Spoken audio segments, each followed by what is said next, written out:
Joining me now are George Conway, attorney and staff writer for The Atlantic, Tim Alberta. His latest piece for the magazine is entitled Why Mike Lee Folded. And we are going to get into the Republican Party and the fold. George, let me start with you first, just about your impressions about this debate and the degree to which you think it really shaped the dynamics of the closing days of this election. Well, I think it can't help but do that, because I think we're going to keep seeing clips of Donald Trump saying the absurd things that he was saying yesterday. I mean, there's just so much that he does that is just a wall of words, a random waterfall of just verbiage. That there were so many things in there that he said that are just completely absurd, not just the cats and the people eating cats in Ohio, allegedly. I mean, he said that he was a leader in fertilization. What is that? What is he even talking about there? I mean, it was just, I mean, the montages that I think people are going to be that the campaign will be able to put together and other people can be able to put together about all the foolish things and the exaggerated things and the apocalyptic things that he was saying. I mean, the more he was pressured, the more he talked about how it's the end of the world if I'm not elected and this will happen. And the exaggerations just make him look silly. And if you stack them all together, and I think that's what we're going to do, that's what people are going to remember.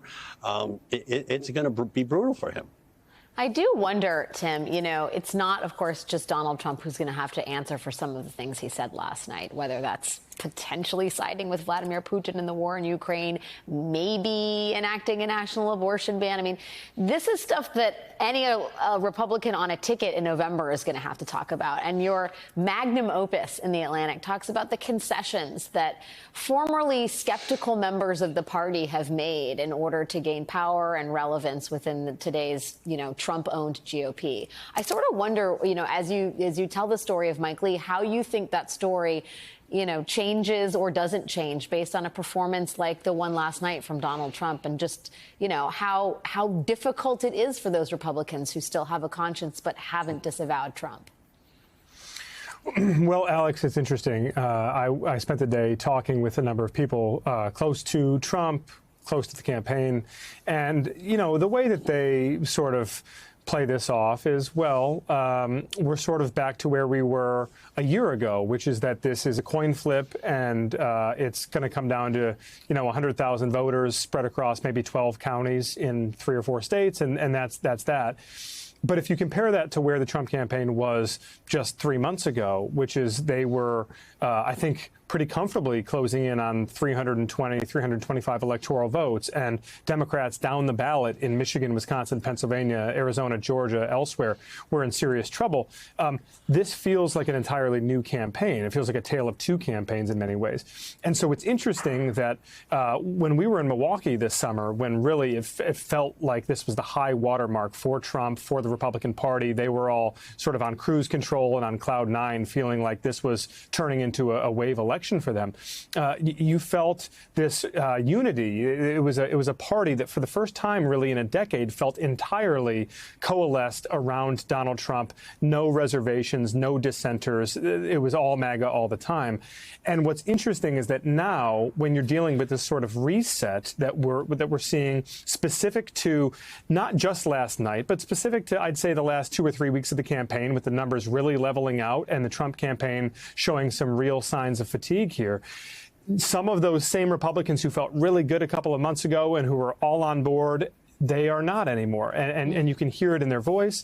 You can sense that they recognize that even if Trump's numbers don't suffer much or don't even suffer at all. I mean, look, we're living in a very polarized electorate, and as bad as he was last night, I think there's a very realistic possibility that the numbers stay pretty steady in the days to come.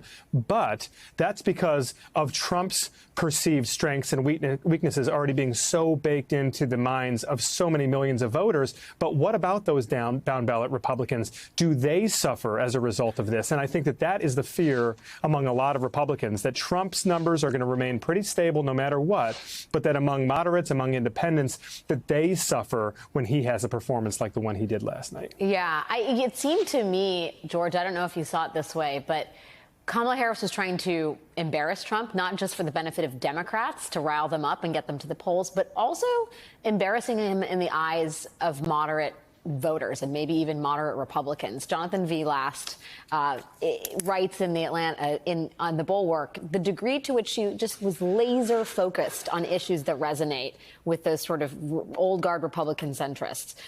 From the opening question, Harris talked about her support for family formation, which is a conservative talking point, her recognition of the importance of small businesses, a key Republican constituency. She emphasized tax cuts. She was hawkish on Russia and China. She offered unwavering commitment to Israel. She talked about being a gun owner. You know, the list goes on. I thought that was pretty targeted messaging. Do you think it resonates, George? Yeah, I think it does, because I think the only substantive argument when Trump makes it is that somehow Kamala Harris is too liberal for the country. That's the only substantive argument he has, and he'll try to bring in immigration or taxes and things like that.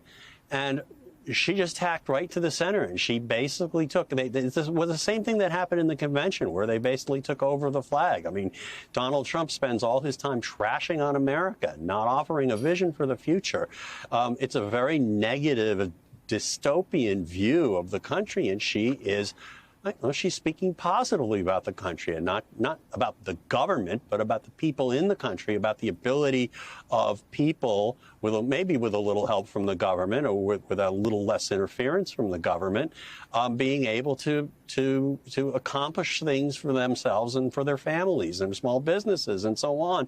This is this classic American presidential politics. It's normal. And that's the contrast that she was trying to, and successfully drew, with Donald Trump.